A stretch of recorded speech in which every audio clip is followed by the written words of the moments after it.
ರಾಜ್ಯದಲ್ಲಿ ಕಳೆದ ಒಂದು 8-10 ದಿನಗಳಿಂದ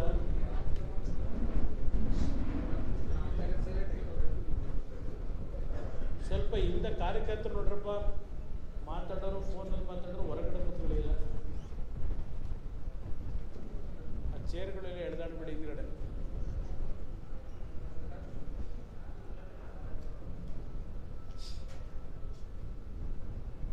ಕಳೆದ ಒಂದು ವಾರದಿಂದ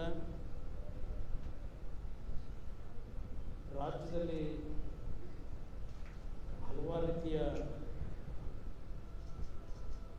ವಿಷಯಗಳ ಬಗ್ಗೆ ರಾಜ್ಯ ಸರ್ಕಾರದ ಕೆಲವು ವಿಧಾನಸಭೆಯ ಕಲಾಪದಲ್ಲಿ ತಂದಿರತಕ್ಕಂಥ ತಿದ್ದುಪಡಿಗಳ ಬಗ್ಗೆ ಪ್ರತಿಭಟನೆಯೂ ಸಹ ಸಾರ್ವಜನಿಕವಾಗಿ ನಡೀತಿರ್ತಕ್ಕಂಥದ್ದು ನಾವು ನೋಡ್ತಾ ಇದ್ದೇವೆ. ನಾನು ಆ ವಿಷಯಗಳಿಗೆ ಮಾತಾಡೋದಕ್ಕಿಂತ ಮುಂಚೆ ಅಷ್ಟೊಟ್ಟಿಗೆ ಬಾಬ್ರದರ್ ಕುತುಂಬ ಅದಕ್ಕಿಂತ ಮುಂಚೆ ನಿನ್ನೆಯಿಂದ ಪ್ರಾರಂಭ ಆಗಿರ್ತಕ್ಕಂಥ ಸಾರಿಗೆ ನೌಕರರ KSRTC ಮತ್ತು PMTC ನೌಕರರ ಪ್ರತಿಭಟನೆಯ ಬಗ್ಗೆ ನಾನು ನೌಕರರಿಗೂ ಮನವಿ ಮಾಡಲಿಕ್ಕೆ ಬಯಸ್ತೀನಿ. ಸಾರ್ವಜನಿಕರ ದೃಷ್ಟಿಯಿಂದ ಅದಕ್ಕೂ ಸಹ BJPಗೆ ಬೆಂಬಲ ಕೊಡಲಿಕ್ಕೆ ಅಂತ ಯಾರೋ ಅನ್ಯತಾ ಭಾವಿಸೋದು ಬೇಡ. ಸಾರ್ವಜನಿಕರಿಗೆ ಆಗ್ತಾ ಇರತಕ್ಕಂಥ ತೊಂದರೆ ಹಿನ್ನೆಲೆಯಲ್ಲಿ ಹೇಳ್ತಾ ಇದ್ದಾರೆ. ಸರ್ಕಾರಕ್ಕೂ ಒಂದು ಸಲಹೆ ಕೊಡ್ಲಿಕ್ಕೆ ಬಯಸ್ತೀನಿ. ಸರ್ಕಾರದ ಜವಾಬ್ದಾರಿ ಯಾವುದೇ ಒಂದು ಪ್ರತಿಭಟನೆಗಳು ನಡೆದಾಗ ಆ ಪ್ರತಿಭಟನೆಯನ್ನು ಮಾಡ್ತಕ್ಕಂಥವ್ರನ್ನ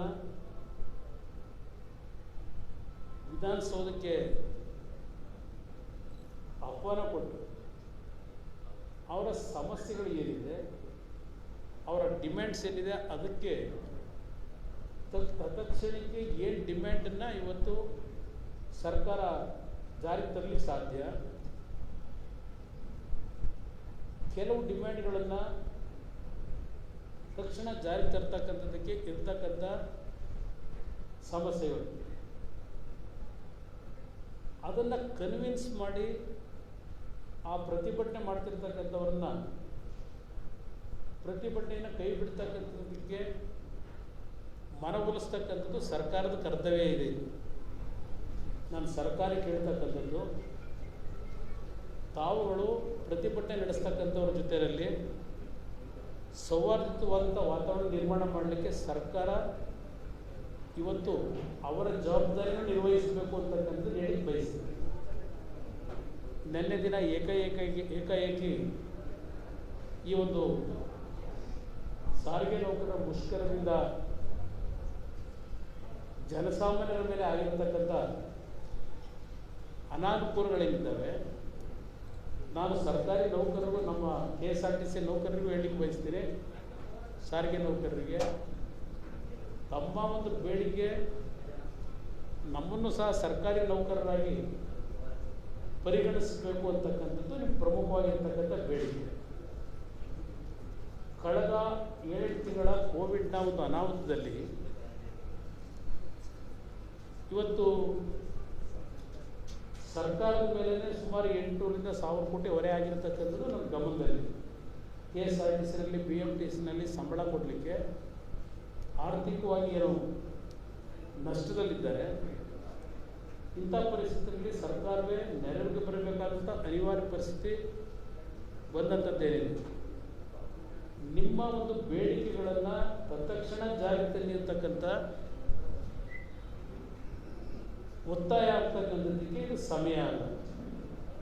ನಾನು ಸಾರಿಗೆ ನೌಕರರಿಗೂ ಮನವಿ ಮಾಡ್ತೇನೆ, ಇವತ್ತು ಸರ್ಕಾರದ ಜೊತೆ ಸೌಹಾರ್ದವಾಗಿ ಚರ್ಚೆ ಮಾಡಿ ಸಾರ್ವಜನಿಕರಿಗೆ ಆಗಿರತಕ್ಕಂಥ ಈ ಒಂದು ಅನಾನುಕೂಲಗಳನ್ನು ಸರಿಪಡಿಸ್ತಕ್ಕಂಥದ್ರ ಮುಖಾಂತರ ನಿಮ್ಮಗಳ ಜವಾಬ್ದಾರಿಯನ್ನು ತಾವು ಇವತ್ತು ಜವಾಬ್ದಾರಿ ತಗೊಂಡು ನಡ್ಕೊಳ್ತಕ್ಕಂಥದ್ದು ಸೂಕ್ತ ಅನ್ನೋದು ನನ್ನ ಅಭಿಪ್ರಾಯ. ಸರ್ಕಾರಕ್ಕೆ ಮತ್ತು ನೌಕರರಿಗೆ ಇಬ್ಬರಿಗೂ ನಾನು ಸಾರಿಗೆ ನೌಕರರಿಗೆ ಹೇಳಿಕ್ಕೆ ಬಯಸ್ತಾ ಇದ್ದೇನೆ. ನಂತರ ಇವತ್ತು ನಮ್ಮ ಪಕ್ಷದ ನಿಲುವಿನ ಬಗ್ಗೆ ಈ 3 ತಿದ್ದುಪಡಿಗಳೇನಿದೆ ಹೊಸದಾಗಿ ತರಲಿಕ್ಕೆ ಹೊರಟರು ಈ ಸರ್ಕಾರದಲ್ಲಿ, ಈ ವಿಷಯದಲ್ಲಿ ನಮ್ಮ ಪಕ್ಷದ ನಿಲುವಿನ ಬಗ್ಗೆ ತುಂಬ ದೊಡ್ಡ ಮಟ್ಟದಲ್ಲಿ ಚರ್ಚೆಗಳನ್ನು ನಡೆಸ್ತಾ ಇದ್ದಾರೆ. ಮೊದಲನೆಯ ಒಂದು ತಿದ್ದುಪಡಿ ಯಾವ ಭೂ ಸುಧಾರಣೆ ಕಾಯ್ದೆಯಲ್ಲಿದ್ದಂಥ ಕೆಲವು ತಿದ್ದುಪಡಿಯನ್ನು ತರಲಿಕ್ಕೆ ಹೊರಟಂಥದ್ದೇನಿದೆ. 1963ನಲ್ಲಿ ಯಾವ ಒಂದು ಲ್ಯಾಂಡ್ ರಿಫಾರ್ಮ್ಸ್ ಆ್ಯಕ್ಟ್ನ ಜಾರಿಗೆ ತಂದಿದ್ರು, ಅದು ಎಲ್ಲವನ್ನ ಇಲ್ಲಿ ಬಿಡಿಸಿ ಹೇಳಲಿಕ್ಕೆ ಹೋಗೋದಿಲ್ಲ ನಾನು.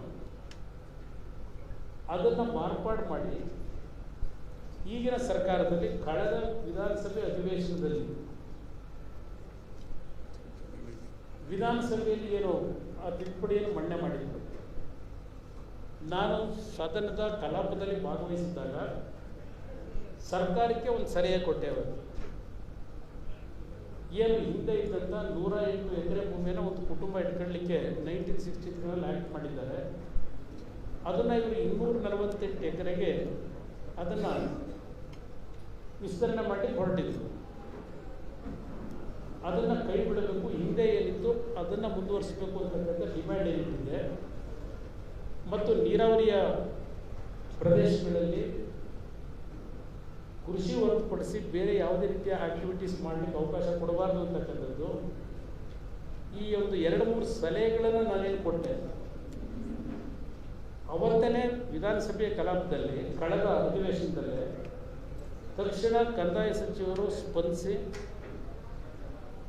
ಅವರಿಗೇನು ಹೊಸದಾಗಿ ಕೆಲವು ಮಾಡಿಫಿಕೇಶನ್ ಮಾಡಲಿಕ್ಕೆ ಕೊಟ್ಟಿದ್ರು, ಹಳೆಯ ಅಮೆಂಡ್ಮೆಂಟನ್ನೇ ಮುಂದುವರಿಸ್ತಕ್ಕಂಥದ್ದಕ್ಕೆ ಎಕ್ಸೆಪ್ಟ್ 79A 79B ಅದನ್ನು ರದ್ದು ಮಾಡಿದ್ದು ಬಿಟ್ಟರೆ ಇನ್ನು ಉಳಿದಿದ್ದೆಲ್ಲ ಇವತ್ತು SC ST ಸಮಾಜದಲ್ಲಿ ಭೂ ಮಂಜೂರಾತಿ ಆಗ್ತಕ್ಕಂಥದ್ದನ್ನು ಅವ್ರು ಮಾರಾಟ ಮಾಡಲಿಕ್ಕೆ ಅವಕಾಶ ಏನಿಲ್ಲ, ಅದನ್ನೇ ಮುಂದುವರಿಸಿದ್ದಾರೆ. ಬಹುಶಃ ನಿನ್ನೆ ದಿನ ಕಂದಾಯ ಸಚಿವರು ಮುಂದೆ ಕೆಲವು ವಿಷಯ ಪ್ರಸ್ತಾಪ ಮಾಡಿದ್ದಾರೆ, ಅದೆಲ್ಲ ಪತ್ರಿಕೆಯಲ್ಲಿ ಬರ್ಕೊಂಡಿದ್ದೀನಿ. ಅದೆಲ್ಲವನ್ನೂ ನಾನು ವಿವರಿಸ್ಲಿಕ್ಕೆ ಹೋಗೋದಿಲ್ಲ. ನಾನು ಅವತ್ತಿನ ದಿನವೇ ವಿರೋಧ ಮಾಡಿಲ್ಲ. ಯಾವಾಗ ಅವರು ಮಾಡಿಫಿಕೇಶನ್ ಮಾಡಿದ್ರು ವಿರೋಧ ಮಾಡಿಲ್ಲ. ಆಮೇಲೆ ಅವರು ಅವತ್ತಿನ ಸಭೆಯಲ್ಲೇ ಕಂದಾಯ ಸಚಿವರು ಕಾಂಗ್ರೆಸ್ನ ಹಲವಾರು ನಾಯಕರ ಹೇಳಿಕೆಗಳನ್ನು ಸಹ ಸಭೆಯಲ್ಲಿ ಓದಿರ್ತಕ್ಕಂಥದ್ದನ್ನು ಇವತ್ತು ನಾನು ಮರ್ತಿಲ್ಲ. ಯಾರ್ಯಾರು ಅವತ್ತು 79A 79B ವಿರೋಧ ಮಾಡಿ ಅದನ್ನು ರದ್ದು ಮಾಡಬೇಕು, ಸ್ಕ್ರ್ಯಾಪ್ ಮಾಡಬೇಕು ಅಂತ ಹೇಳಿದರು. ಕಾಂಗ್ರೆಸ್ನ ನಾಯಕರುಗಳೇ ಹೇಳಿಕೆ ಕೊಟ್ಟಿರ್ತಕ್ಕಂಥದ್ದು ಮಾಹಿತಿ ನಿಮ್ಮ ಮುಂದೆ ಇಟ್ಟಿದ್ದಾರೆ. ಎಂದು ನಮ್ಮ ರೈತರ ಮುಖಂಡರುಗಳು ಬಾರ್ ಚಳವಳಿ ಅಂತೇಳಿ ಬಾರ್ಕೋಲ್ ಚಳವಳಿ ಅಂತ ಏನೋ ಚಾಟಿಲಿ ಬೀಸ್ತಾ ಇದ್ರು. ಮೊನ್ನೆ ನೀವು ಟಿವಿಲಿ ತೋರಿಸಿದ್ದು ನೋಡಿದೆ. ಬಾರ್ಕೋಲ್ ಚಳವಳಿಯ ಜನಕ ನಂಜುಂಡಸ್ವಾಮಿಯವರು. ನಾವೆಲ್ಲ ಇನ್ನು ರಾಜಕೀಯಕ್ಕೆ ಬಂದಿರಲಿಲ್ಲ. ಬಾರ್ಕೋಲ್ ಚಳವಳಿ ಮಾಡದೇ ಇದ್ದಂಥ ಅವತ್ತಿನ ದಿನಗಳಲ್ಲಿ ಇದೇ ನಂಜುಂಡಸ್ವಾಮಿಯವರು 94-95ರಲ್ಲಿ ಅಸೆಂಬ್ಲಿಗೆ ಬಂದಾಗ ವಿಧಾನಸಭೆ ಕಲಾಪದಲ್ಲಿ ಭಾಗವಹಿಸಿ ಅವರೇನು ಭಾಷಣ ಮಾಡಿದ್ರು 79B ಬಗ್ಗೆ ಸದನದ ಕಲಾಪದಲ್ಲಿ ರೆಕಾರ್ಡ್ ಆಗಿದೆ. ಅದನ್ನು ಸ್ಕ್ರ್ಯಾಪ್ ಮಾಡಬೇಕು ಅಂದ್ರೆ ಮೂಲಭೂತ ಹಕ್ಕನ್ನೇ ಮೊಟಕುಗೊಳಿಸ್ತಾ ಇದ್ದಾರೆ ಈ 79B ಇವತ್ತು ತಂದಿರೋದ್ರ ಮುಖಾಂತರ ಅಂತೇಳಿ ಈ ಬಾರ್ಕೋಲ್ ಚಳವಳಿಯ ಜನಕರೇ ಅವತ್ತು ವಿಧಾನಸಭೆಯಲ್ಲಿ ಪ್ರಸ್ತಾಪ ಮಾಡ್ಕೊಂಡಿದ್ದಾರೆ. ಹಲವಾರು ನಾಯಕರು ಏನೇನು ಮಾತಾಡಿದ್ರು. ಇವತ್ತು ಇದೇ ಸಿದ್ದರಾಮಯ್ಯನವರು ಪಾಪ ಏನು ಕಷ್ಟಪಟ್ಟು ವಿಧಾನಸೌಧದಿಂದ ಅದೆಲ್ಲ ಫ್ರೀಡಮ್ ಪಾರ್ಕ್ ಅನ್ನೋರಿಗೆ ಮೆರವಣಿಗೆ ಮುಖಾಂತರ ಕಾಂಗ್ರೆಸ್ ನಾಯಕರೆಲ್ಲ ಅಲ್ಲೆಲ್ಲೋ ಫ್ರೀಡಮ್ ಪಾರ್ಕ್ ಚಳವಳಿ ಕಡೆ ಹೋಗಿದ್ದಾರೆ. ಟಿವಿ ನೋಡಿದೆ ಮೊನ್ನೆ ದಿನ. ಭಾಳ ದೊಡ್ಡ ಭಾಷಣ ಮಾಡಿದ್ದಾರೆ. ಮಣ್ಣಿನ ಮಕ್ಕಳು ಅಂತ ಹೇಳ್ತಾರೆ. ಈ ಮಣ್ಣಿನ ಮಕ್ಕಳ ಬಾಯಿ ಮಣ್ಣು ಹಾಕಿದ್ದಾರೆ. ಈ ಮಾತನ್ನು ಹೇಳ್ತಾರೆ ಸಿದ್ದರಾಮಯ್ಯನವರು. ಅವತ್ತು ಏಕವಚನದಲ್ಲಿ ಪದ ಬಳಕೆಯನ್ನು ಮಾಡಿದ್ರಲ್ಲ. ನಾನು ಹಳ್ಳಿಯಿಂದ ಬಂದಿರೋನೆ, ನಾನು ಹಳ್ಳಿಯಿಂದ ಬಂದಿರೋನೇ. ಅವರು ಏನು ಏಕವಚನದಲ್ಲಿ ಪದ ಬಳಕೆ ಮಾಡಿದ್ದಾರೆ ಅದರ ದುಪ್ಪಟ್ಟು ಪದ ಬಳಕೆ ಮಾಡಬಲ್ಲೆ ನಾನು ಏಕವಚನದಲ್ಲಿ. ಏನು ಏಕವಚನದಲ್ಲಿ ಮಾತಾಡೋದು ದೊಡ್ಡ ಸಾಹಸ ಅಂತ ತಿಳ್ಕೊಂಡಿದ್ದಾರ? ಏನು ಕುಮಾರಸ್ವಾಮಿ ನಿನಗೆ ನಾಚಿಕೆ ಆಗಲ್ವ? ಯಾಕಪ್ಪ ನಾಚಿಕೆ ಪಡಬೇಕು ನಾನು? ಈ ವ್ಯಕ್ತಿ ಕೇಳಿ ಬಯಸ್ತೀನಿ ಸಿದ್ದರಾಮಯ್ಯ, ನಾನೇಕಪ್ಪ ನಾಚಿಕೆ ಪಡಬೇಕು? ನಾನು ನಿಂತರ ಡಬಲ್ ಗೇಮ್ ರಾಜಕೀಯ ಮಾಡಿಲ್ಲ. ಇದೇ ಸಿದ್ದರಾಮಯ್ಯ ಮುಖ್ಯಮಂತ್ರಿಯಾಗಿ, ಶ್ರೀನಿವಾಸ ಪ್ರಸಾದ್ ಕಂದಾಯ ಸಚಿವರಾಗಿ, ನಿಮ್ಮ ಸರ್ಕಾರದಲ್ಲಿ ಕ್ಯಾಬಿನೆಟ್ ಉಪಸಮಿತಿ ರಚನೆ ಮಾಡ್ತೀರಿ. ಅದರದೇ ಅಗ್ರಿಕಲ್ಚರ್ ಇನ್ಕಮ್ 2 ಲಕ್ಷ ರೂಪಾಯಿ ಇದ್ದಂಥದ್ದನ್ನ 25 ಲಕ್ಷಕ್ಕೆ ಏರಿಕೆ ಮಾಡಿದ್ರಿ ನಿಮ್ಮ ಸರ್ಕಾರದಲ್ಲಿ. 25 ಲಕ್ಷಕ್ಕೆ ಏರಿಕೆ ಯಾರಿಗೋಸ್ಕರ ಮಾಡಿದ್ರಿ ಸಿದ್ದರಾಮಯ್ಯ ಅವರೇ? ಏಕವಚನದಲ್ಲಿ ಹೇಳ ನಿಮಗೆ, ಯಾಕಪ್ಪ ಮಾಡಿದೆ ನೀನು ಅಂತ? 25 ಲಕ್ಷಕ್ಕೆ ಏರಿಕೆ ಮಾಡಿದ್ದು ಜಮೀನು ಖರೀದಿ ಮಾಡೋದಕ್ಕೆ, ಅದರದೇ ಅಗ್ರಿಕಲ್ಚರ್ ಇನ್ಕಮ್ಮು. ಏನು ನಮ್ಮ ನಾಡಿನ ರೈತರು ನಿನ್ನ ದರ್ಬಾರಲ್ಲಿ 5 ವರ್ಷದ ಆಡಳಿತದಲ್ಲಿ ಆರ್ಥಿಕವಾಗಿ ರೈತರನ್ನ ದೊಡ್ಡ ಮಟ್ಟದಲ್ಲಿ ಬೆಳೆಸ್ಬಿಟ್ಟಿದ್ದಾರಪ್ಪ ನೀನು. ಅದಕ್ಕೆ 25 ಲಕ್ಷಕ್ಕೆ ಏರಿಕೆ ಮಾಡ್ದ. ಅರ್ಧ ಎಕರೆ 1 ಎಕರೆ ಭೂಮಿ ಇಟ್ಕೊಂಡಿರೋ ರೈತ 25 ಲಕ್ಷ ರೂಪಾಯಿ ಕೊಟ್ಟು ಭೂಮಿ ಖರೀದಿ ಮಾಡೋಕ್ಕೆ ಸಾಧ್ಯ ಆಯ್ತಾ? ನೀವು ಮಾಡಿದಿರಲ್ಲ. ಇದೇ ಶ್ರೀಮಂತರಿಗೆ ತಾನೇ 25 ಲಕ್ಷಕ್ಕೆ ಏರಿಕೆ ಮಾಡಿದ್ದು ನಿಮ್ಮ ಕಾಲದಲ್ಲಿ. ನನ್ನ ಬಗ್ಗೆ, ನನ್ನ ತಂದೆ ಬಗ್ಗೆ ಮಾತಾಡ್ತೀರ. ದೇವೇಗೌಡ ಹಿಡಿದಿದ್ನ, ಸಗಣಿ ಎತ್ತಿದ್ನ. ನಿನಗೇನಪ್ಪ ಗೊತ್ತು ದೇವೇಗೌಡರ ಬ್ಯಾಕ್ಗ್ರೌಂಡು? 2 ಬಾರಿ ಶಾಸಕರಾಗಿದ್ದರು. ನಾವೆಲ್ಲ ಸಣ್ಣ ಮಕ್ಕಳು. ಹೊಡಲಿಪ್ಪೆ ಅಂತಕ್ಕಂಥ ಗ್ರಾಮ ಒಡೆಯನಸೀಪುರದಲ್ಲಿ ಸದನದ ಕಲಾಪ ಮುಗಿಸಿ ರಾತ್ರಿ ಆಟಿಂಗ್ ಗಾಡಿಗೆ ಬರೋರು ಒಡೆಯನಸೀಪುರಕ್ಕೆ. ಹೇಮಾವತಿ ನದಿನ ಈಜ್ಕೊಂಡು ರಾತ್ರಿ ಮಧ್ಯರಾತ್ರಿಯಲ್ಲಿ ದಾಡ್ಕೊಂಡು ಹೋಗಿ ಬೆಳಗ್ಗೆ ಹೊಲದಲ್ಲಿ ಕೆಲಸ ಮಾಡ್ತಾ ಇದ್ದಂಥ ದೃಶ್ಯ ನಮ್ಮ ಕಣ್ಣು ಮುಂದೆ ಇವತ್ತು ಇದೆ. ದೇವೇಗೌಡರು ಏನು ದೇವೇಗೌಡ ನೇಲ್ ಹಿಡಿದ್ಬಿಟ್ಟಿಲ್ಲ. ಏನು ನೀನು ಒಬ್ಬನೇ ಕಣಪ್ಪ ನೇಲ್ ಹಿಡಿದಿರೋದು? ನಾವ್ಯಾರು ಹಿಡಿದೇ ಇಲ್ಲ. ನಾವು ಸಗಣಿ ಬಾಚಿದ್ದೀವಪ್ಪ, ನೀವೊಂದೇ ಎಲ್ಲ ಬರ್ತಿರೋದು. ನಾವು ಹಳ್ಳಿಗೆ ಬಂದಿರೋದೆ. ಸ್ವಲ್ಪ ಮಾತನಾಡಬೇಕಾದ್ರೆ ನಿಮ್ಮ ಪದ ಬಳಕೆಯಲ್ಲಿ ಸ್ವಲ್ಪ ಗೌರವವಾಗಿ ನಡ್ಕೊಳ್ಳೋದು ಕಲ್ತ್ಕೊಳ್ಳಿ. ಮಾಜಿ ಮುಖ್ಯಮಂತ್ರಿ 25 ಲಕ್ಷಕ್ಕೆ ಏರಿಕೆ ಮಾಡಿದ್ರೆ ನೀವು ಏನು ಬಡವ ಜಮೀನು ತಗೊಳ್ಳೋಕ್ಕೆ ರೈತರಿಗೆ ಮಾಡಿದ್ರೆ 25 ಲಕ್ಷಕ್ಕೆ? ಏನಪ್ಪ ಕೃಷ್ಣಪ್ಪಣ್ಣ? ಇದು ಯಾಕೆ ನಾನು ಹೇಳ್ತಾ ಇದ್ದೇನೆ ಅಂದರೆ, JDS ಪಕ್ಷದ ನಿಲುವಿದೆಯಲ್ಲ, ರೈತನಿಗೆ ಮಾರ್ಕ್ ಆಗ್ತಕ್ಕಂಥ ನಿಲುವನ್ನು ತಾಳಿದ ದಿನ ಯಾರ ಕೈಲೂ ಹೇಳಿಸ್ಕೊಂಡು ಹೋಗಲ್ಲ. ನಾನೇ JDS ಪಕ್ಷದ ಭಾಗ ಮುಗ್ತೀನಿ, ರಾಜಕೀಯ ನಿವೃತ್ತಿ ಹೊಂದಿದ್ದೀನಿ. ರೈತರಿಗೆ ಮಾರ್ಕ್ ಆಗ್ತಕ್ಕಂಥದ್ದಕ್ಕೆ ನಾವು ಬೆಂಬಲ ಕೊಟ್ಟಿದ್ದೀನ. ನಾನು ಇದೆಲ್ಲ ಲೆಕ್ಕಾಚಾರ ಮಾಡೇ ತೀರ್ಮಾನಕ್ಕೆ ಬಂದಿದ್ದು. ಮೊದಲು ವಿರೋಧ ಮಾಡಿದೆ, ಹೌದು. ದೇವೇಗೌಡರು ಪ್ರತಿಭಟನೆ ಮಾಡೋದು. ಯಾವಾಗ 1963 ಇದ್ದಂಥ ಆ್ಯಕ್ಟನ್ನೇ ಮುಂದುವರಿಸಿದ್ರು.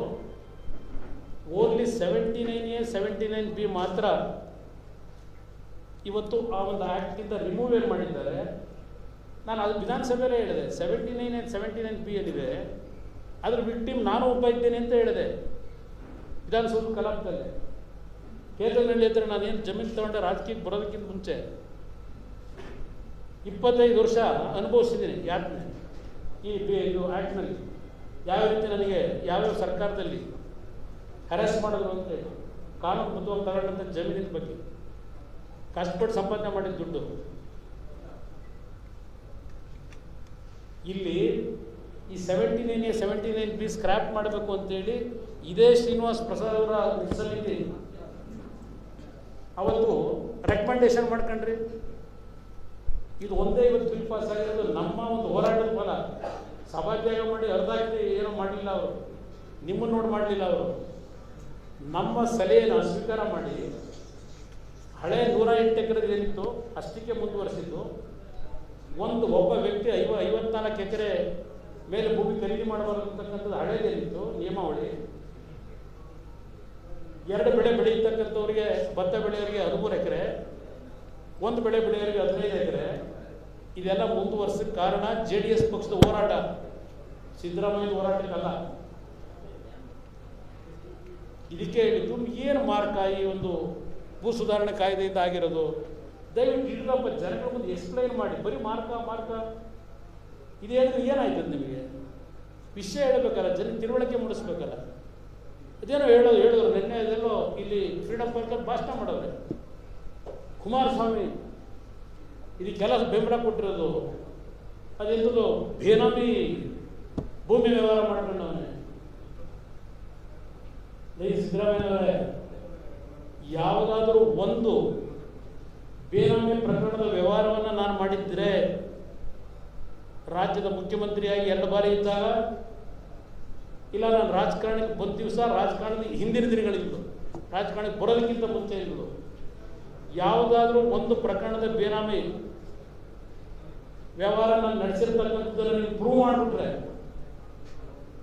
ರಾಜಕೀಯದಲ್ಲೇ ನಿವೃತ್ತಿ ಹೋಗ್ಲಿಕ್ಕೆ ತಯಾರಾಗಿದೆ. ಮಾತನಾಡಲಿಕ್ಕೆ ನಾಲಿಗೆ ಇದೆ ಅಂತ ಹೇಳಿ, ಏನು ದೊಡ್ಡ ವಾಯ್ಸು ಅಂತ ಹೇಳಿ, ನಿಮಗಿಂತೂ ದೊಡ್ಡ ವಾಯ್ಸಲ್ಲಿ ಮಾತಾಡಬಲ್ಲೆ. ರಾಜಕೀಯ ನಿಮ್ಮಿಂದ ನಾನು ಬಂದಿಲ್ಲ, ದುಡಿಮೆ ಮಾಡಿ ಬಂದಿದ್ದೆ ನಾನು. ಎಂಥದ್ದು ನೀವು 5 ವರ್ಷ ಇದ್ದೀರಪ್ಪ ಮುಖ್ಯಮಂತ್ರಿಯಾಗಿ ಸಿದ್ದರಾಮಯ್ಯವರೇ, ಯಾವುದು ಲೀಬೆರಡಿಗೆಲ್ಲ ಹೊಡೆದಾಕಿರ್ಬೇಕೀಗ. ಆ ಲೀಬೆರಡಿಯನ್ ಹೋಟ್ಲಲ್ಲಿ ಬೆಳಗಿನ ಜಾವ 4 ಗಂಟೆವರೆಗೂ ನಡೀತಾ ಇತ್ತಲ್ಲ, ಅದೆಂಥದ್ದು ಅದು ಶುಗರ್ ಫ್ಯಾಕ್ಟ್ರಿನ ಹೆಸರು, ಶುಗರ್ ಫ್ಯಾಕ್ಟ್ರಿ ಕ್ಲಬ್. ಯಾರಪ್ಪ ನಡೆಸ್ತಾ ಇದ್ದಿದ್ದು ಬೇನಾಮಿ ಹೆಸರಲ್ಲಿ? ಸ್ವಲ್ಪ ಹೇಳ್ತೀರಾ ಸತ್ಯ ಜನಕ್ಕೆ? ಬೆಳಗಿನ ಜಾವ 4 ಗಂಟೆವರೆಗೆ ಹಲವಾರು ಕುಟುಂಬದ ಯುವಕರು ಯುವತಿಯರನ್ನ ಶುಗರ್ ಫ್ಯಾಕ್ಟ್ರಿ ಕರ್ಕೊಂಬಂದಲ್ಲಿ ಆಡಿಸ್ತಿರಲ್ಲ. ಯಾರಪ್ಪ ನಡೆಸ್ತಾ ಇದ್ದಿದ್ದು ಮುಖ್ಯಮಂತ್ರಿಯಾಗಿ? ಪೊಲೀಸರ ಒಳಗಡೆ ಹೋಗಿಲ್ಲ ಅಲ್ಲಿ. ನಿಂತರ ಕೆಲಸ ನಾನು ಮಾಡಿಲ್ಲ ಸಿದ್ದರಾಮಯ್ಯ. ನಾನು ಮುಖ್ಯಮಂತ್ರಿಯಾಗಿ ಇಂಥ ಸಮಾಜಘಾತಕವಾದಂಥ ಕಾರ್ಯ ಮಾಡಿಲ್ಲ. ನನ್ನ ಬಗ್ಗೆ ಚರ್ಚೆ ಮಾಡೋದಕ್ಕೂ ಸ್ವಲ್ಪ ಎಚ್ಚರಿಕೆಯಿಂದ ಮಾತಾಡುತ್ತೇನೆ. ಬಿಜೆಪಿ ಜೊತೆಗೆ ಏರ್ಬೇಕು ಮಾತಾಡ್ಕೊಳ್ಳಿ. ಆದ್ರೆ ನಮ್ಮ ಕುಟುಂಬದ ಬಗ್ಗೆ ಕಣ್ಣಲ್ಲಿ ಹಾಕ್ಬಿಡ್ತೀವಿ ಅಂತ. ನಮ್ಮ ಕುಟುಂಬದಲ್ಲಿ ಅಪ್ಪರಿಂದ ಮಕ್ಕಳವರೆಗೂ ಕಣ್ಣಲ್ಲಿರಾಕದೇ ಇವ್ರ ಸಂಸ್ಕೃತಿ. ಅಪ್ಪ ನೀನು ಮಾದೇವಪ್ಪ ಇಬ್ಬರು ಬಂದಿರಲ್ಲ ಅನುಗ್ರಹ ನಿವಾಸಕ್ಕೆ 1999 ಡೆಪ್ಟಿ CM ಚುನಾವಣೆಗೆ ಸೋತಿದ್ರಲ್ಲ, ಅದೇ ಅನುಗ್ರಹ ಮನೆ ಒಳಗೆ ಅಯ್ಯೋ ಜನ ಸೋಲಿಸ್ಬಿಟ್ರು, ನನಗೇನು ರಾಜಕೀಯ ಬೇಡ, ರಾಜಕೀಯ ಬಿಟ್ಬಿಡ್ತೀನಿ, ಹತ್ಕೊಂಡು ಕೂತೀನಪ್ಪ ದೇವೇಗೌಡರ ಮುಂದೆ ಅಧಿಕಾರ ಹೋಯ್ತು ಅಂತೇಳಿ. ನಾವೆಂದು ಅಧಿಕಾರ ಹೋಯ್ತು ಅಂತ ಅರ್ತಿಲ್ಲ. ಈ ರಾಜ್ಯದಲ್ಲಿ ಕೆಲವು ಜನ ಪಡ್ತಕ್ಕಂಥ ನೋವಿದೆಯಲ್ಲ, ಅದನ್ನು ನೋಡಿದಾಗ ಕಣ್ಣಲ್ಲಿ ಹಾಕಿದ್ವಿ. ಅದು ನಮ್ಮ ಸಂಸ್ಕೃತಿ. ಅಧಿಕಾರ ಹೋಯ್ತು ಅಂತ ಹೇಳಿಲ್ಲಪ್ಪ. ನಮ್ಮ ಕುಟುಂಬದ ಬಗ್ಗೆ ಮಾತಾಡಬೇಕಾದ್ರೆ ಸ್ವಲ್ಪ ಎಚ್ಚರಿಕೆಯಲ್ಲಿ ಮಾತಾಡಬೇಕು. ಗೊತ್ತು ಎಲ್ಲಿಗೆ ಬಂದ್ರಿ ನೀವು ಅಂತ ಹೇಳಿ.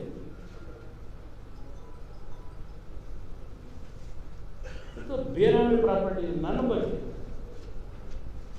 ಇಡಪ್ಪ. ಒಂದು ಪ್ರಕರಣ ನಾನು ಬೇನಾಮಿ ಆಸ್ತಿ ಮಾಡಿದೆ, ಏನೇನು ನಡೆಸಿದ್ರಿ? ಅದೆಂತೂ ರೀಡು ಮಾಡಿದ್ರಲ್ಲ ಪುಣ್ಯಾತ್ಮ, ಅರ್ಕಾವತಿ ಬಡಾವಣೆ 3800 ಎಕರೆ ಫಸ್ಟು ಪ್ರಿಲಿಮಿನರಿ ನೋಟಿಫಿಕೇಶನ್ ಮಾಡಿ ಕಾಂಗ್ರೆಸ್ ಸರ್ಕಾರದಲ್ಲಿ 1800 ಎಕರೆ ಕೈ ಬಿಟ್ಟು ನಡ್ಕೊಂಬಂತಲ್ಲ ಹಿಂದೆ. ಕೊನೆಗೆ ಅಂತಿಮ ಇಸ್ವಿ 2 ದಿನ ಬಿಟ್ಟಾರಪ್ಪ ನೀನು ಮುಖ್ಯಮಂತ್ರಿಯಾಗಿ. 400 ಎಕರೆನ 450 ಎಕರೆ ರೀಡು ಮಾಡಿದ್ರಲ್ಲ. ಏನು ರೈತರಿಗೆ ರೈತ ಯಾವ ಭೂಮಿ ತಗೊಂಡಿದ್ರಿ ನೀವು ಬಡಾವಣೆ ಮಾಡೋಕ್ಕೆ? ಅವನಿಗೆ ರೀಡು ಮಾಡಿಕೊಟ್ರು.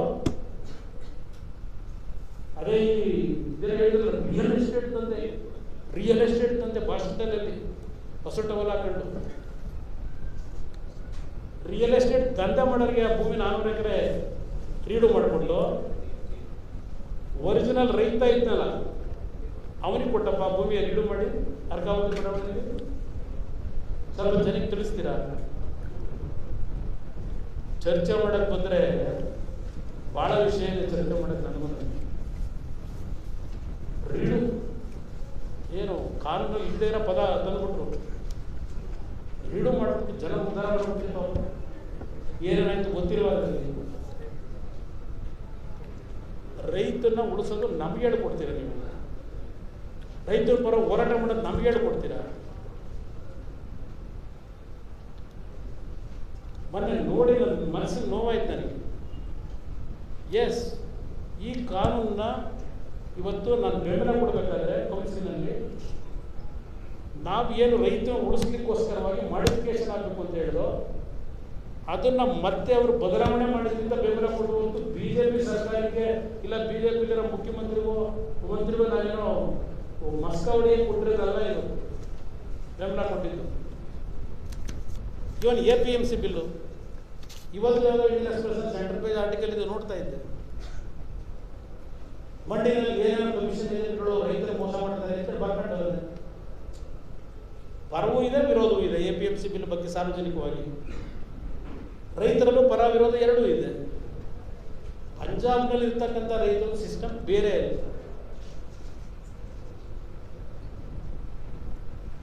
ಕರ್ನಾಟಕದಲ್ಲಿ ಇರ್ತಕ್ಕಂಥದ್ದು ಬೇರೆ.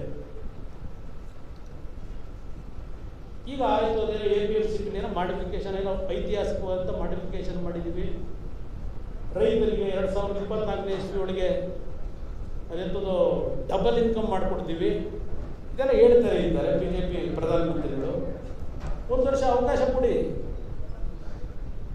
ಇದು ಮಾರ್ಗ ರೈತರಿಗೆ ಅನ್ನೋದು ಮತ್ತೆ ರಿಪ್ಯಾಕ್ ಮಾಡಿಸಿ ಹೋರಾಟ ಮಾಡೋಣ. ಎಕ್ಸ್ಪೆರಿಮೆಂಟ್ ಮಾಡಬೇಕಲ್ಲ. ಇದು ನಮ್ಮ ಪಕ್ಷದ ನಿಲುವೇನಿದೆ. ಯಾವುದೇ ಕಾರಣಕ್ಕೂ ರೈತರಿಗೆ ಅನ್ಯಾಯ ಆಗ್ತಕ್ಕಂಥದ್ದಕ್ಕೆ ನಮ್ಮ ಪಕ್ಷ ಎಂದೂ ಬಿಡೋದಿಲ್ಲ. ಇದರಲ್ಲಿ ರಾಜನೂ ಆಗೋದಿಲ್ಲ. ನಾವು ಭಾಳ ಸ್ಪಷ್ಟವಾಗಿ ಹೇಳ್ತೀನಿ, ನನಗೆ ಬೇಕಾಗಿರೋದು ರೈತನಿಗೆ ಅನುಕೂಲ ಆಗಬೇಕು. ಅದರ ಹಿನ್ನೆಲೆಯಲ್ಲಿ ಕೆಲವು ತೀರ್ಮಾನ ಮಾಡಿದ್ದೇವೆ. ಎಸ್, ಇನ್ನೊಂದು ಬಿಲ್ಲು ವಿಧಾನ ಪರಿಷತ್ನಲ್ಲಿ ಮಣ್ಣೆ ಮಾಡಲಿಕ್ಕೋಸ್ಕರಲೇ ಬಂದು ಕೂತಿದ್ದವ್ರು ಮಂತ್ರಿ, ಮನೆ ಮ್ಯಾನೇಜ್ಮೆಂಟ್ರಿ ಮಂತ್ರಿಯವೇ ಯಾರೋ ಪ್ರಭು ಚವ್ಹಾಣ್. ಯಾವಾಗ JDS ಬೆಂಬಲ ಕೊಡಲ್ಲ ಅಂತ ಮೆಸೇಜ್ ಹೋಯಿತು, ಬಿಲ್ ಇಂಟ್ರೊಡ್ಯೂಸ್ ಮಾಡಲಿಲ್ಲ ಅಲ್ಲಿ ಅವರು. ನಿಮ್ಮ ಹೋರಾಟಕ್ಕಲ್ಲಪ್ಪ ಸಿದ್ದರಾಮಯ್ಯನವರೇ ಬಿಲ್ನ ಇಂಟ್ರೊಡ್ಯೂಸ್ ಮಾಡದೇ ಇದ್ದಿದ್ದು. JDSನವ್ರು ಯಾವಾಗ ವಿರೋಧ ಮಾಡ್ತಾರೆ ಅಂದರು, ಆಗ ಬಿಲ್ ಇಂಟ್ರೊಡ್ಯೂಸ್ ಆಗಲಿಲ್ಲ ಅಲ್ಲಿ. ಇನ್ನೊಂದು ಹೇಳ್ತೀನಿ ಮಾಧ್ಯಮದ ಮಿತ್ರರಿಗೆ, ನನಗದೆಂದು ಲ್ಯಾಂಡ್ ಫಾರ್ಮ್ಸ್ ಬಿಲ್ ಬಗ್ಗೆ ಬೆಂಬಲ ಕೊಟ್ಟರು ಅಂತೇಳಿ ಏನೋ ಸಾರ್ವಜನಿಕವಾಗಿ ವಿರೋಧ ಬಂತು ಅಂತೇಳಿ ಯೂಟರ್ನ್ ನೋಡಿದ್ಬಿಟ್ಟು JDS ಅಂತ ಏನು ಕೆಲವರು ವ್ಯಾಖ್ಯಾನ ಮಾಡಿದ್ರಿ. ನಾನು ಲ್ಯಾಂಡ್ ಫಾರ್ಮ್ಸ್ ಬಿಲ್ ಬಗ್ಗೆ ಇವತ್ತು ಸಹ ನನ್ನ ಬದಲಾವಣೆ ಇಲ್ಲ.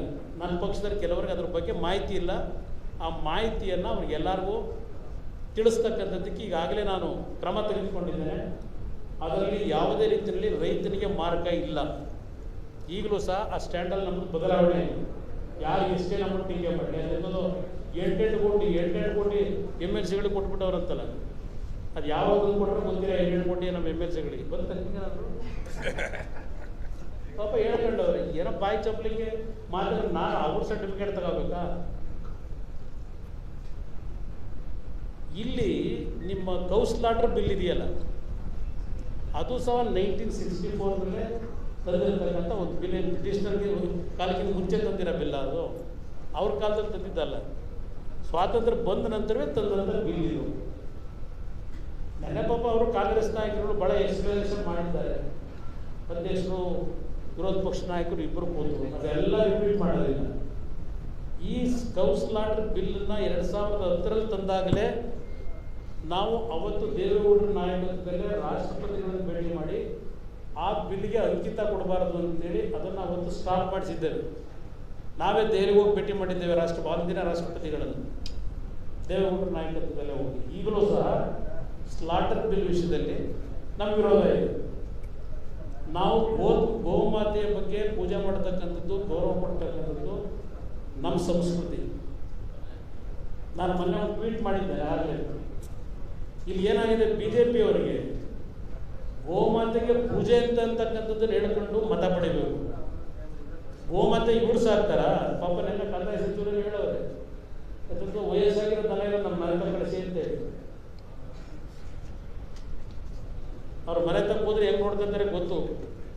ದನ ಇದು ವಯಸ್ಸಿನ ದನ ಕಳಿಸ್ಬೇಕಂತ ನೆನೆ ಹೇಳೋರು. ಎಷ್ಟು ಜನ ಬಿ ಜೆ ಪಿ ನೋಡ್ತಿದ್ರೆ ಅನ್ನೋದು ಗೊತ್ತು, ಎಷ್ಟು ಜನ ಹಿಂಗೆ ನೋಡೋರು ಅನ್ನೋದು ಗೊತ್ತು ನನಗೆ. ಬಾಯಿನಲ್ಲಿ ಹೇಳೋದು ಬೇರೆ. ಇವತ್ತು ಇವರು ಬಿ ಜೆ ಪಿ ಅವರಿಗೆ ಗೋಮಾತೆ ಹೆಸರಿನಲ್ಲಿ ಮತ ಪಡಿಬೇಕು, ಅದಕ್ಕೇನೋ ಒಂದು ಡ್ರಾಮಾ. ಕಾಂಗ್ರೆಸ್ನವರಿಗೆ ಇನ್ನೊಂದು ವರ್ಗದ ಜನರನ್ನು ಓಲೈಸ್ಕೋಬೇಕು, ಇವರಿಗೆ ಪರವಾಗಿ ನಾವಿದ್ದೀವಿ, ಅದಕ್ಕೆ ಕಾಂಗ್ರೆಸ್ನವ್ರದ್ದೊಂದು ಡ್ರಾಮಾ. ನಮ್ಮ ಡ್ರಾಮಾ ಇರೋದು ಯಾರು ನರ್ಚರ್ ಮಾಡ್ತಾನಲ್ಲ, ಸಾಕ್ತಾವನಲ್ಲ ಹಸುಗಳನ್ನ ಕೃಷಿ ನಂಬಿ, ಆ ರೈತರ ಬದುಕೇನಪ್ಪ ಅನ್ನೋದು ನಮ್ಮ ಡ್ರಾಮಾ. ಓಟ್ ಬರುತ್ತೋ ಓಟ್ ಬರಲ್ವೋ ಅದು ನನ್ನ ಮುಂದೆ ಇಲ್ಲ. ಇವತ್ತು ಗೋಮಾಳಗಳು ಎಷ್ಟಿಟ್ಟಿದ್ದೀರಿ, ಮೇವೆಲ್ಲಿ ತರ್ತೀರಿ ದನಗಳಿಗೆ? ಗೋಮಾಳ ಪರ್ಮಿಷನ್ ಕೊಟ್ಬಿಟ್ಟವ್ರೆ. ಗೋಮಾಳನ ಸಿಕ್ಕಿದ್ದಾಗೆಲ್ಲ ಏನೇನು ಬೇಕೋ ಮಾಡ್ಕೊಂಡ್ರು. ಬೆಂಗಳೂರು ಸುತ್ತಮುತ್ತ ಅಂತೂ ಹೊಡೆದಿರೋ ಗೋಮಾಳ ಸಿದ್ದರಾಮಯ್ಯನವರೇ.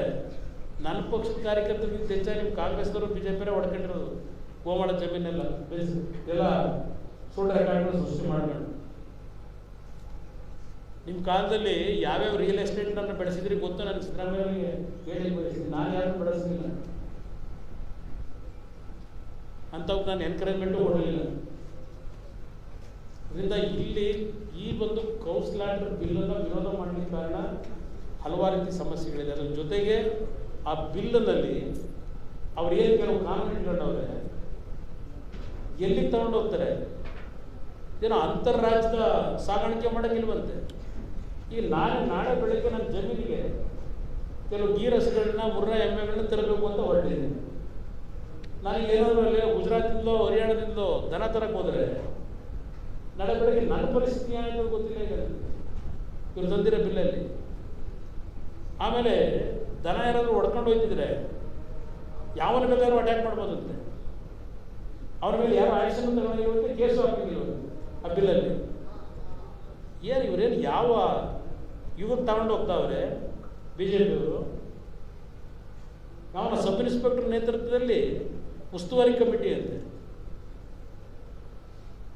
ಆಮೇಲೆ ಅವನು ಯಾವನು ವೆಟರನರಿ ಡಾಕ್ಟ್ರು ಅವನು ತಗೊಂಡು ಲೈಸೆನ್ಸ್ ತಗೋಬೇಕಂತ, ಪರ್ಮಿಷನ್ ಇಲ್ಲ. ಈ ಲೈಸೆನ್ಸ್ ರಾಜ್ಯದಲ್ಲಿ ಇದೊಂದು ದೊಡ್ಡ ಕರಪ್ಷನ್ಗೆ, ಭ್ರಷ್ಟಾಚಾರ ಮಾಡಿ ಒಳ್ಳೆ ಬಿಲ್ ತಂದವರೆ ಗೋಹತ್ಯೆ ಹೆಸರಿನಲ್ಲಿ, ಗೋನಿಷದ ಹೆಸರಿನಲ್ಲಿ. ಹಲವಾರು ವಿಷಯಗಳನ್ನು ನಾನು ಪ್ರಸ್ತಾಪ ಮಾಡಬಲ್ಲೆ. ಅದರಿಂದ ಇಲ್ಲಿ ನಾನು ಸಾರ್ವಜನಿಕವಾಗಿ ಸ್ಪಷ್ಟವಾಗಿ ಹೇಳ್ತಾ ಇದ್ದೇನೆ, ನಮ್ಮದು ಯಾವುದೇ ರೀತಿಯಲ್ಲಿ ಬಿ ಜೆ ಪಿಯ ಸಾಫ್ಟ್ ಕಾರ್ನರ್ ಪ್ರಶ್ನೆ ಇಲ್ಲ. ಯಾವುದು ರೈತರ ಪರವಾಗಿರುತ್ತೆ, ರಾಜ್ಯದ ಪರವಾಗಿರುತ್ತೆ, ಅದಕ್ಕೆ ನಮ್ಮ ಬೆಂಬಲ ಇದೆ. ಯಾವುದು ಮಾರ್ಗವಾಗಿರ್ತದೆ ಅದಕ್ಕೆ ನಮ್ಮ ಬೆಂಬಲ ಇಲ್ಲ. ಇಲ್ಲಿ ನಾವು ಯಾವ ಪಕ್ಷಕ್ಕೂ ನಮ್ಮ ಪಕ್ಷವನ್ನು ಗುಲಾಮಿ ಧನಕ್ಕೆ ಒಳಪಡಿಸಿಲ್ಲ. ನಮ್ಮ ಸ್ಟ್ಯಾಂಡು ನಾಡಿನ ದೃಷ್ಟಿಯಿಂದ, ನಮ್ಮ ರಾಜ್ಯದ ಜನರ ದೃಷ್ಟಿಯಿಂದ, ಹಿತ ದೃಷ್ಟಿಯಿಂದ ಏನು ಸ್ಟ್ಯಾಂಡ್ ತಗೋಬೇಕು ಆ ಸ್ಟ್ಯಾಂಡಿಗೆ ನಾವು ಬದ್ಧವಾಗಿರ್ತಕ್ಕಂಥವ್ರು. ಇದರಲ್ಲಿ ಯಾವತ್ತೂ ನಾವು ರಾಜಿಯಾಗಿ 2-4 ಕೆಲಸ ಮಾಡಿಸ್ಕೊಳ್ಳೋಕ್ಕಲ್ಲ ನಾವು ತೀರ್ಮಾನ ಮಾಡಿ.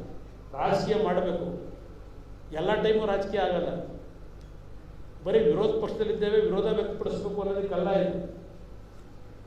ವಾಸ್ತವಾಂಶ ಏನಿದೆ, ಆಗ್ತಕ್ಕಂಥ ಸಾಧಕ ಬಾಧ್ಯತೆಗಳೇನಿದೆ, ಜನಗಳ ದಾರಿಯಾಗಿ ತಪ್ಪಿಸ್ಬೇಕು.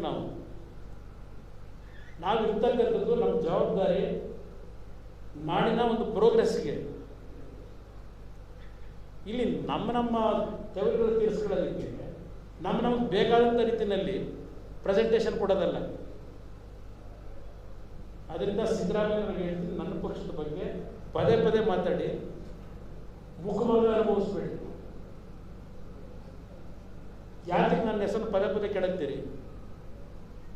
ಉತ್ತರ ಕೊಡೋಕ್ಕೆ ಸಮರ್ಥವಾಗಿದೆ ನಾನು. ನೀವೇನೇ ಕೇಳ್ಕೋದ್ರು. ಇವತ್ತು ಎಕ್ಸ್ಪೋರ್ಟ್ ಮಾಡ್ತಕ್ಕಂಥದ್ದು ಇದೆಲ್ಲ ಬರ್ಕೊಂಡಿದ್ದೀರಿ ನೀವೇ. 16-17ರಲ್ಲಿ 29,000 ಕೋಟಿ, 17-18 ಬರ್ಕೊಂಡಿದ್ದೀರಿ. 23,000 ಕೋಟಿ, 24,000 ಕೋಟಿ ಇದು ದನದ ಮಾಂಸನ ಎಕ್ಸ್ಪೋರ್ಟ್ ಮಾಡ್ತಾರೆ ಅಂತ ಹೇಳಿ. ಎಮ್ಮೆ ಮಾಂಸ ವಿಯೆಟ್ನಾಮಿಗೆ ದೊಡ್ಡ ಮಟ್ಟದಲ್ಲಿ ಡಿಮ್ಯಾಂಡ್ ಇದೆ ದೇಶದ್ದು ಅಂತ ಹೇಳಿ. ಅದಕ್ಕೆಲ್ಲ ಏನು ಕಾನೂನು ತಂದಿದ್ದೀರಿ? ಅದನ್ನೆಲ್ಲ ನಿಲ್ಲಿಸೋದಕ್ಕೆ ಅದರೊಳಗೆ ಏನು ಇಲ್ವಲ್ಲ ಇದ್ರ ಬಿಲ್ಲಲ್ಲಿ. ಅಲ್ಲಿಂದ ಈ ಬಿಲ್ಲನ್ನು ಇಂಟ್ರೊಡ್ಯೂಸ್ ಮಾಡತಕ್ಕಂಥದ್ದು ಈ ಸರ್ಕಾರಕ್ಕೆ ಈಗಲೂ ಹೇಳ್ತಾನೆ, ಬೇರೆ ವಿಷಯಗಳವೆ ಜನಗಳನ್ನು ಮೆಚ್ಚಿಸ್ಲಿಕ್ಕೆ, ಜನಗಳಿಗೆ ಮತ ಪಡೀಲಿಕ್ಕೆ. ನಿಮ್ಗೆ ಇದು ಯಾವುದು ಬೇಕು ಇಲ್ಲ. ಈಗ ನನ್ನ ಅಭಿಪ್ರಾಯದಲ್ಲಿ ದುಡ್ಡು ಲೂಟಿ ಹೊಡೆದಿಟ್ಕೊಂಡಿದ್ದೀರಿ, ದುಡ್ಡು ಹಂಚಿದ್ರೆ ಜನ ಓಟ್ ಕೊಡ್ತಾರೆ ಅನ್ನೋದು ಈಗಾಗಲೇ ಜಗಜ್ಜಾಹಿರ ಮಾಡ್ಕೊಂಡಿದ್ದೀರಿ. ಇದನ್ನೆಲ್ಲ ಯಾಕೆ ಮಾಡಿ ಜನಗಳ ಅಶಾಂತಿ ಉಂಟು ಮಾಡ್ತೀರಿ? ಡಿಸ್ಟರ್ಬೆನ್ಸ್ ಯಾಕೆ ಮಾಡ್ತಿದ್ದೀರಿ ಸಾರ್ವಜನಿಕವಾಗಿ? ಬೇಕಾದಷ್ಟು ರೀತಿಯಲ್ಲಿ ನೀವು ಇವತ್ತು ಚುನಾವಣೆ ಗೆಲ್ತಕ್ಕಂಥ ಟ್ಯಾಕ್ಸ್ ಕಲ್ತ್ಕೊಂಡ್ಬಿಟ್ಟಿದ್ದೀರಿ. ಇಂಥದನ್ನೆಲ್ಲ ತಂದು ಸಾರ್ವಜನಿಕರಲ್ಲಿ ಒಂದು ಅಶಾಂತಿ ವಾತಾವರಣ ಉಂಟು ಮಾಡಿ ರೈತರ ಮನೆ ಹಾಳು ಮಾಡ್ತೀರಿ.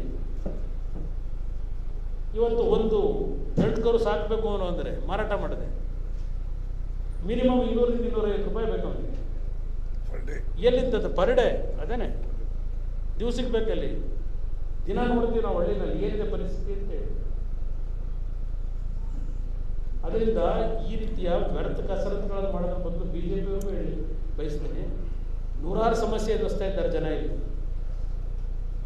ಅದರ ಕಡೆ ಗಮನ ಕೊಡಿ ಅಂತಕ್ಕಂಥದ್ದನ್ನ ಈ ಸರ್ಕಾರಕ್ಕೂ ಹೇಳಿಕ್ ಬಯಸ್ತೀನಿ. ಈಗ ಜನಕ್ಕೆ ಗೊಂದಲ ಆಗಿದೆ ಅಂತಂದ್ರೆ, ನೀವು ಬೆಳಿಗ್ಗೆ ಬಿಜೆಪಿಯನ್ನ ವಿರೋಧಿಸಿ ಪ್ರತಿಭಟನೆಯಲ್ಲಿ ಭಾಗವಹಿಸಿದ್ರಿ ಅಂದ್ರೆ JDS, ಸಂಜೆ ಬಿಜೆಪಿಯನ್ನ ಬೆಂಬಲಿಸಿ ಸದನದಲ್ಲಿ ಬೆಂಬಲ ಕೊಟ್ರಿ. ಅಂದ್ರೆ ಯಾಕೆ ಈ ರೀತಿ ಡಬಲ್ ಸ್ಟ್ಯಾಂಡ್? ನೋಡಿ, ನಾವು ಬಿಜೆಪಿಯನ್ನ ವಿರೋಧಿಸಿರ್ತಕ್ಕಂಥದ್ದಲ್ಲ, ಬಿಜೆಪಿಯನ್ನ ಬೆಂಬಲಿಸಿರ್ತಕ್ಕಂಥದ್ದು ಅಲ್ಲ. ಬಹಳ ಸ್ಪಷ್ಟವಾಗಿ ಹೇಳ್ತಾ ಇದ್ದೀನಿ. ಇಲ್ಲಿ ಬೆಳಿಗ್ಗೆ ಕೆಲವು ಮಾಹಿತಿಯ ಕೊರತೆಯಿಂದ ಕೆಲವರು ನಮ್ಮವ್ರು ಹೋಗಿದ್ದು ನಿಜ, ಪ್ರತಿಭಟನೆ ನಡೆದಿದ್ದಂಥ ಜಾಗ ಮಾಹಿತಿಗಳ ಕೊರತೆ ಇದೆ. ಯಾಕೆಂದರೆ ಇತ್ತೀಚಿನ ದಿನಗಳಲ್ಲಿ ಸ್ಟಡಿ ಮಾಡ್ತಕ್ಕಂಥದ್ದು ಸ್ವಲ್ಪ ಕಡಿಮೆ ಆಗ್ತಿದೆ. ಇತ್ತೀಚಿನ ದಿನಗಳಲ್ಲಿ ನಾನು ಎವರಿಡೇ 14 ಪೇಪರ್ ಓದ್ತೀನಿ ಬೆಳಗ್ಗೆ ಎದ್ದು. ನಿಮ್ಮಿಂದಲೇ ಮಾಹಿತಿ ತಗೊಳ್ಳೋದು ನನಗೆ ಮಾಹಿತಿಯ ನಾನೇನು ಬೃಹಸ್ಪತಿನ ನಾನು ತಗೊಳ್ಳೋದು ನೀವು ಬರೀತಕ್ಕಂಥ ಆರ್ಟಿಕಲ್ ಮೇಲೇ ನನ್ನದೇ ಆದಂಥ ಒಂದು ಕೆಲವು ವಿಷಯಗಳನ್ನು ಸಂಗ್ರಹ ಮಾಡ್ತಿರ್ತೀನಿ. ಇಲ್ಲಿ ನಾನು ಇದನ್ನೇ ಹೇಳ್ತಾ ಇದ್ದೀನಲ್ಲ, ಈ ಬಿಲ್ಲಿಂದ ಮಾರ್ಗ ಏನಿದೆ ಅಂತದನ್ನು ನಾನು ವಿಧಾನ ಪರಿಷತ್ತಿನ ನಮ್ಮ ಸದಸ್ಯರುಗಳಿಗೆ ನಾನೇ ಫೋನ್ ಮಾಡಿ ಹೇಳಿದ್ದೆ. ಯಾವುದೇ ತಪ್ಪಿಲ್ಲ ಇದರಲ್ಲಿ. ಎಕ್ಸ್ಪ್ಲೈನ್ ಮಾಡಿದ ಮೇಲೆ ಅವರು ಬೆಂಬಲ ಕೊಟ್ಟಿದ್ದಾರೆ.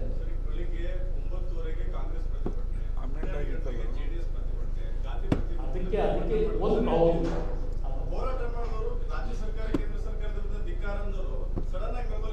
ನಾನು ಅದನ್ನೇ ಹೇಳ್ತಾ ಇರೋದು, ಮಾಹಿತಿಗಳ ಕೊರತೆಯಿಂದ ಒಂದು ಸಣ್ಣ ತಪ್ಪಾಗಿದೆ. ಈಗ ಮಾಹಿತಿಗಳನ್ನು ಕೊಟ್ಟ ಮೇಲೆ ರಿಯಲೈಸ್ ಮಾಡಬೇಕು. ನಾನಿಲ್ಲಿ ಬೆಂಬಲ ಕೊಡ್ತಾ ಇರೋದು ರೈತರ ಹಿತ ದೃಷ್ಟಿಯಿಂದಲೇ, ಬಿಜೆಪಿ ಹಿತ ದೃಷ್ಟಿಗೆಲ್ಲ ಕೊಟ್ಟಿದ್ದು. ಇಂಥ ಬೆಳಗ್ಗೆ ಹೌದು ಸ್ವಲ್ಪ ತಪ್ಪಾಯಿತು, ಮಾಹಿತಿ ಕೊರತೆ, ಕ್ಲಾರಿಫಿಕೇಶನ್ ಕೊಡ್ತಾ ಇದ್ದೆ. ನನಗೆ ಅಮೆಂಡ್ಮೆಂಟ್ ಮಾಡ್ಕೊಂಬಂದ್ಮೇಲೆ ಕೊಟ್ಟಿದ್ದೀವಿ. ಸಾರಿಗೆ ಪ್ರತಿಭಟನೆ ಬಗ್ಗೆ ಸೂಕ್ಷ್ಮವಾಗಿ ಹೇಳಿದ್ರಿ. ಸಾರಿಗೆ ನೌಕರರು ಸಾರ್ವಜನಿಕ ತೊಂದರೆ ಆಗದೇ ಇರೋರಿಗೆ ಜವಾಬ್ದಾರಿಯಾಗಿ ನಡ್ಕೊಳ್ಳಿಲ್ಲ. ಪ್ರತಿಭಟನೆ ಕೈಗೊಳ್ಳಿ ಅಂತ ನೇರವಾಗಿ ಕೈಬಿಡಿ ಅಂತ ನೇರವಾಗಿ ಹೇಳ್ತಾರೆ. ನಾನು ಹೌದು ಪ್ರತಿಭಟನೆಯನ್ನ ಕೈ ಬಿಡಿ ಅಂತಕ್ಕಂಥ ಮನವಿನೂ ಮಾಡ್ತಾ ಇದ್ದೇನೆ. ಈಗಲೇ ಹಲವಾರು ರೀತಿಯಲ್ಲಿ ಸಾರ್ವಜನಿಕರು ನೋವು ಅನುಭವಿಸ್ತಾ ಇದ್ದಾರೆ. ಆರ್ಥಿಕವಾಗಿ ಹಲವಾರು ವರ್ಗದಲ್ಲಿ ಇವತ್ತು ಸಂಕಷ್ಟದಲ್ಲಿದ್ದಾರೆ. ನೀವು ಇವತ್ತು ಸಾಗಾಣಿಕೆ ನಿಮ್ಮ ಓಡಾಟಕ್ಕೆ 50 ರೂಪಾಯಿ ಕಡೆ 150 ರೂಪಾಯಿ ಕೊಟ್ಟು ಇವತ್ತು ಓಡಾಡಿ ಅಂದರೆ ಆ ಸಾರ್ವಜನಿಕರ ಪರಿಸ್ಥಿತಿ ಏನಾಗಬೇಕು? ಸಾರ್ವಜನಿಕರಿಗೆ ತೊಂದರೆ ಆಗೋದು ಬೇಡ. ನಿಮ್ಮ ಹೋರಾಟ ನೀವು ಮಾಡಿ, ನಿಮ್ಮ ಬೇಡಿಕೆಯನ್ನು ಸರ್ಕಾರದ ಮುಂದೆ ಇಡ್ತಕ್ಕಂಥದ್ದು ನಿಮ್ಮ ಕರ್ತವ್ಯ ಮಾಡಿ. ಸರ್ಕಾರಕ್ಕೂ ಅದರದ್ದೇ ಆದಂಥ ಲಿಮಿಟೇಷನ್ಗಳಿರ್ತವೆ. ಸರ್ಕಾರಕ್ಕೂ ಸಮಯ ಕೊಡಬೇಕು. ನಾನೀಗ ಅಯ್ಯೋ ಇದೊಂದು ಒಳ್ಳೆಯ ಅವಕಾಶ, ಬೇರೆ ಮನೆ ಒಳಗೆ ಗಳ ಹೆಂಗೆ ಅಂತ ಹೇಳಿ ಇದಕ್ಕೆ ನಾವು ಇನ್ನೂ ತುಪ್ಪ ಸರಿಯಾಗಿ ಹೋಗೋಂಥ ಕೆಲಸ ಮಾಡ್ತಿದ್ದೀವಿ. ಅವರು ಪ್ರತಿಭಟನೆ ಮಾಡ್ತಾರೋ ಸಾರಿಗೆ ನೌಕರರು ಕರೆ ಕೊಟ್ಟಿಲ್ಲ ಸರ್. ಬೇರೆ ರೈತ ಸಂಘಗಳು ಪ್ರತಿಭಟನೆಗೆ ಕರೆ ಕೊಟ್ಟಿದ್ದಾರೆ. ಈಗ ಸರ್ಕಾರ ಇವ್ರನ್ನ ಕರೀತಿಲ್ಲ, ಇವರು ಮಾತುಕತೆಗೆ ಹೋಗ್ತಿಲ್ಲ. ಈ ಅಗ್ಗಜಗ್ಗಾಟ ಕೊನೆ ಯಾವಾಗ? ನಾನು ಅದಕ್ಕೋಸ್ಕರಲೇ ಹೇಳ್ತಾ ಇರೋದು, ಸರ್ಕಾರ ಇಂಥ ವಿಷಯಗಳು ಸೂಕ್ಷ್ಮವಾದ ವಿಚಾರ ಬಂದಾಗ ಪ್ರೆಸ್ಟೀಜ್ ಬೇಕಾಗಿಲ್ಲ. ಯಾರನ್ನು ಕರೆದು ಚರ್ಚೆ ಮಾಡಿ ಇದನ್ನು ಈ ಒಂದು ಹಿನ್ನೆಲೆ ಏನಿದೆ ಇದನ್ನು ಯಾವ ರೀತಿ ಮೊಟಕುಗೊಳಿಸಬೇಕು ಅನ್ನೋದ್ರ ಬಗ್ಗೆ ಸರ್ಕಾರವು ಗಮನ ಕೊಡಬೇಕಿದೆ ನನ್ನ ಅಭಿಪ್ರಾಯ. ಈಗ ನಾನು ಮುಖ್ಯಮಂತ್ರಿ ಇದ್ದಾಗ 2006-07ರಲ್ಲಿ ಸರ್ಕಾರಿ ನೌಕರರು ಮುಷ್ಕರ ಹೊಡೆದಿದೆ ಅಂತ ಘೋಷಣೆ ಮಾಡಿದ್ರು. ಮೈಸೂರಿಂದ ನಾನು ರಾತ್ರಿ 1:30 ಗಂಟೆಗೆ ಬಂದು 2 ಗಂಟೆಗೆ ಜಯನಗರದ ನಮ್ಮ RTO ಕಚೇರಿಯಲ್ಲಿ ಸರ್ಕಾರಿ ನೌಕರ ಪದಾಧಿಕಾರಿಗಳು ಕರೆಸಿ ಬೆಳಗ್ಗೆ ಮುಷ್ಕರ ಕೈ ಬಿಡಿಸಿದೆ ಮಾಡದೇ ಇದ್ದಾಗೆ. ನಾನು 20 ತಿಂಗಳು ಅವತ್ತಿನ ಕಾಲ, ಈ 14 ತಿಂಗಳು ಯಾವುದೇ ಮುಷ್ಕರಕ್ಕೆ ನಾನು ಅವಕಾಶ ಕೊಟ್ಟಿಲ್ಲ. ನಾನು ನನ್ನ ಕಾಲದಲ್ಲಿ ಒಂದು ಮುಷ್ಕರ ಆಗೋಕ್ಕೆ ಅವಕಾಶ ಕೊಟ್ಟಿಲ್ಲ. ಸರ್ಕಾರ ನಡೆಸೋರು ಇಂಥ ಸಂದರ್ಭದಲ್ಲಿ ಯಾವ ರೀತಿ ಆ ಪ್ರತಿಭಟನೆ ಮಾಡ್ತಕ್ಕಂಥವ್ರನ್ನ ಕನ್ವಿನ್ಸ್ ಮಾಡಬೇಕು, ಆ ಕೆಲಸ ಮಾಡಬೇಕು. ಅವ್ರ ಜವಾಬ್ದಾರಿ ಇದೆ ಸರ್ಕಾರದಲ್ಲಿ. ನಾನು ಯಾರು ವಿಫಲ ಹೇಳೋದಿಲ್ಲ, ಸರ್ಕಾರದ ಜವಾಬ್ದಾರಿ. ಇವತ್ತು ಇಂಥ ಒಂದು ಪರಿಸ್ಥಿತಿ ನಿರ್ಮಾಣ ಆಗಿದೆ. ತಕ್ಷಣ ಇದನ್ನು ಸಮಯ ವ್ಯರ್ಥ ಮಾಡಿದ್ರೆ ಇದನ್ನು ಸರಿಪಡಿಸ್ಲಿಕ್ಕೆ ಸರ್ಕಾರ ಏನು ಕ್ರಮ ತಗೋಬೇಕು, ಅವರು ಕನ್ವಿನ್ಸ್ ಮಾಡಬೇಕಲ್ಲ ಅವರಿಗೆ ಪ್ರತಿಭಟನೆ ಮಾಡೋದನ್ನ. ಆದರೆ ಒಂದು ಕೆಲವರಿಗೆ ಒಟ್ನವಿರಲ್ಲ, ಒಟ್ನವು ಅಂತ ನಟನೆ ಮಾಡ್ತಾರೆ, ಅಂತರಿಗೆ ಕಷ್ಟ.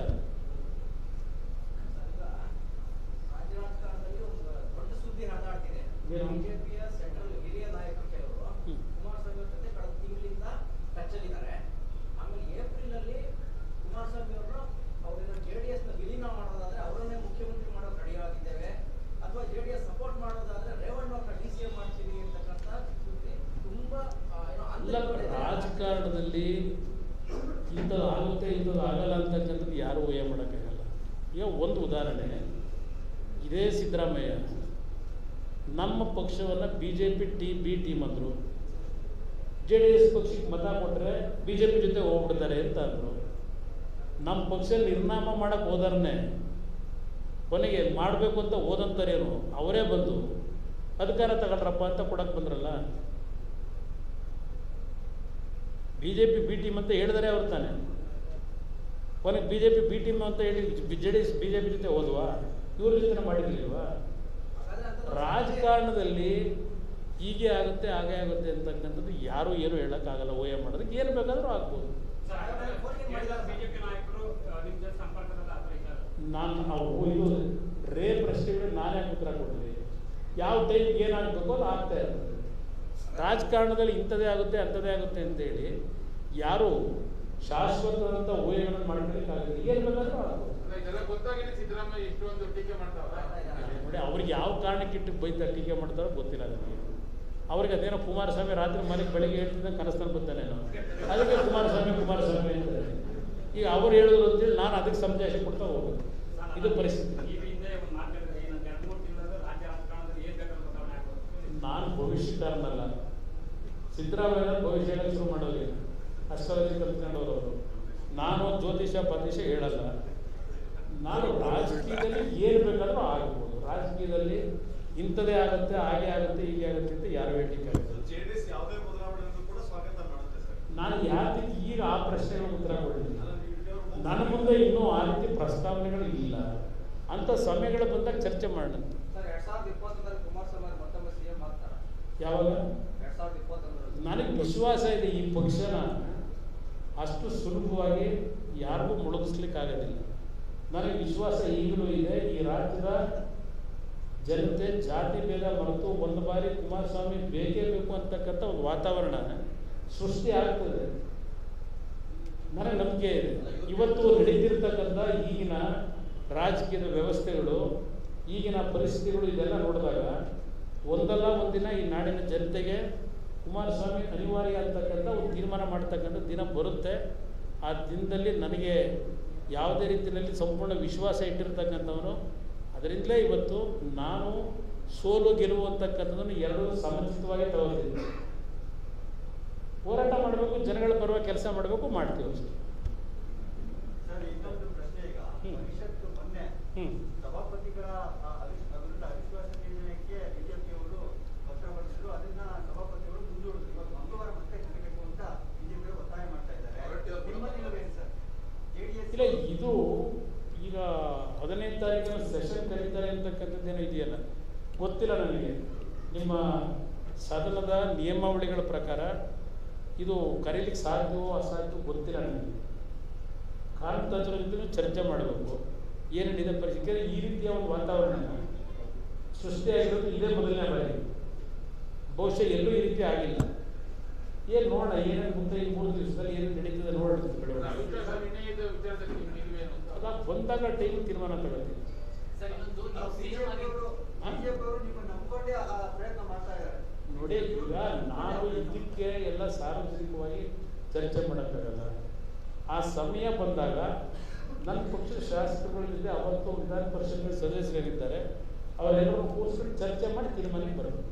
ಸರ್ ಈಗ ನೀವು ಸಿಎಂ ಆಗಿ ಸಾರಿಗೆ ನೌಕರರು ಕೇಳ್ತಿರುವಂಥದ್ದು ನಮ್ಮನ್ನ ಸರ್ಕಾರಿ ನೌಕರರನ್ನ ಪರಿಗಣಿಸಿದಾಗ ಇದು ಸಾಧ್ಯನಾ ಸರ್? ಯಾಕಂದ್ರೆ ನೀವು ಸಿಎಂ ಆಗಿದ್ರು, ಇದು ಸಾಧ್ಯ ಒಂದು ನಿಗಮಕ್ಕೆ ಮಾಡಿದ್ರೆ ಮತ್ತೆಲ್ಲ ನಿಗಮಕ್ಕೆ ಮಾಡಬೇಕು ಅಂತ ಬೇಡಿಕೆಗಳಾಗ್ತದೆ. ಅದಕ್ಕೋಸ್ಕರಲೇ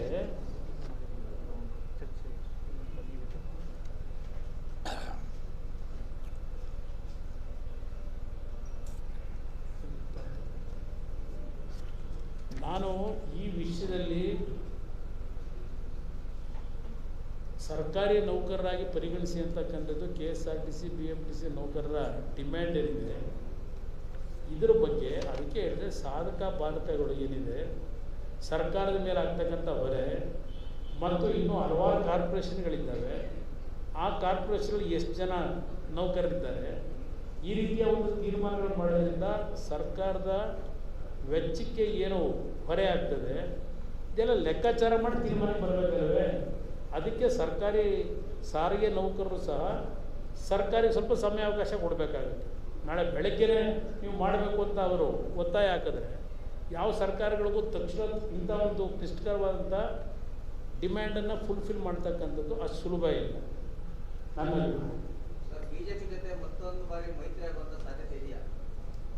ಈಗ ನನಗೆ ಅವರಿಗೆ BJP ಈಗ ಕಂಫರ್ಟಬಲ್ ಮೆಜಾರಿಟಿ ಇದ್ದಾರೆ. ಈಗ ನನ್ನ ಪಕ್ಷದ ಅವಶ್ಯಕತೆ ಅವ್ರಿಗೆ ಇಲ್ಲ. ಆ ಥರ ಇದ್ದಾಗ ಈಗ ಅದ್ರ ಬಗ್ಗೆ ಉತ್ತರ ಏನು ಕೊಡಲಿ ನಾನು? ಕಂಫರ್ಟಬಲ್ ಪೊಸಿಷನ್ ಇದೆ. ಅಲ್ಲ ಸರ್, ಕುಮಾರಸ್ವಾಮಿ ಏನಾದ್ರು ಮುಖ್ಯಮಂತ್ರಿ ಆದ್ರೆ ಬಿಜೆಪಿ ಜೊತೆ JDS ವಿಲೀನ ಆಗುತ್ತೆ ಅಂತಿದ್ರೆ ಅವಾಗ ನಿಮ್ಮ ನಿಲುವು? ನಮ್ಮ ಪಕ್ಷವನ್ನು ಎಂದೂ ಯಾವುದೇ ಕಾರಣಕ್ಕೂ ಬೇರೆ ಪಕ್ಷಗಳ ಜೊತೆ ಮರ್ಜ್ ಮಾಡತಕ್ಕಂಥ ವಿಷಯ ಪ್ರಸ್ತಾಪ ಯಾವುದೂ ನಮ್ಮ ಮುಂದೆ ಇಲ್ಲ, ಮಾಡ್ತಕ್ಕಂಥ ಪ್ರಶ್ನೆ ಇಲ್ಲ. ನಾವು ನಮ್ಮ ಪಕ್ಷವನ್ನು ಬೇರೆ ಇನ್ನೊಂದು ಪಕ್ಷಕ್ಕೆ ಮರ್ಜ್ ಮಾಡ್ತಕ್ಕಂಥ ವಿಷಯದಲ್ಲಿ ಯಾವುದೇ ಕಾರಣಕ್ಕೂ ಆ ಪ್ರಶ್ನೆ ನಮ್ಮ ಮುಂದೆ ಬರೋದಿಲ್ಲ. ಇವತ್ತು ಅಷ್ಟೇ, ಮುಂದಕ್ಕೂ ಅಷ್ಟೇ. Thank you sir.